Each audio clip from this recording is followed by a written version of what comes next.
হ্যাঁ, হ্যাঁ, first question হবে যে এই মেকআপ টিউটোরিয়ালটা কেন এত ছোট? কারণ আমি অনেকগুলো ভিডিও একেবারেই করতে ভুলে গেছিলাম তাড়াহুড়োর চোটে। এর আগে উনার মেয়ের ভিডিওটা তো তোমরা দেখেই নিয়েছো। তারপরে ছিল আমার ওনার মেকআপ। তো আজকে মেকআপ টিউটোরিয়াল কম থাকবে আর একটু গল্প বেশি থাকবে। পেছনে যে যাকে দেখছো ওর মেকআপ টিউটোরিয়ালটা সম্পূর্ণ এখানে দেওয়া আছে। কিন্তু আমি ওনার ভিডিওগুলো করতেই ভুলে গেছি কারণ আমার একেবারেই তাড়া ছিল পরের লোকেশনে যাওয়ার জন্য। তো স্ক্রিনটাকে প্রিপারেশন করে নিয়ে যতটুকু আছে আমার কাছে ভিডিওগুলো এক এক করে জুড়ে আমি মেকআপ টিউটোরিয়াল একটা সঠিকভাবে বানানোর চেষ্টা করেছি।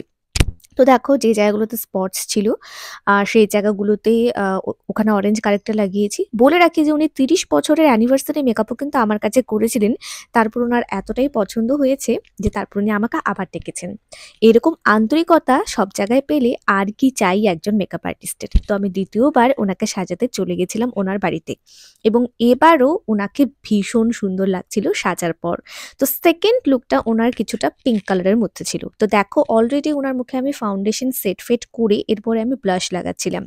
ওনার মেকআপগুলো একেবারেই হালকা টাইপের হয় এবং সেরকম কোনো পরিশ্রম থাকে না। তো সেই জন্য মেকআপ টিউটোরিয়াল তোমরা যদি আমার আগেরগুলো দেখে থাকো তাহলে বুঝতেই পারবে যে আমি স্টেপ বাই স্টেপ ওনার ফেসে কি করেছি। নাকটাকে একটু কন্টুরিং করার পরে এবার ইউজ করেছি গোল্ডেন হাইলাইটার এবং সঙ্গে পিঙ্ক হাইলাইটার লাস্টে ইউজ করেছি।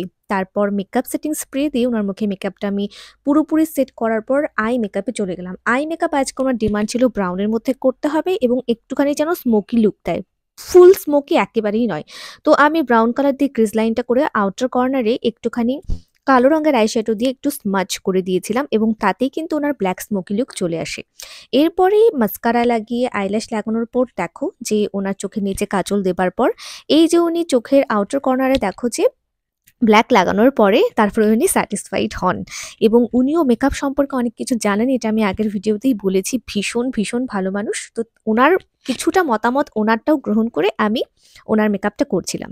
তো এই হচ্ছে ওনার full and final look after hair style. তো এতটুকুই করতে পেরেছি, এর বেশি আর করতে পারিনি। সো যদি তোমাদের ভালো লাগে তাহলে please do subscribe to my channel আর ফেসবুক চ্যানেলটাকেও কিন্তু একটুখানি লাইক করে দিও। চলো দেখা হচ্ছে নেক্সট ভিডিও।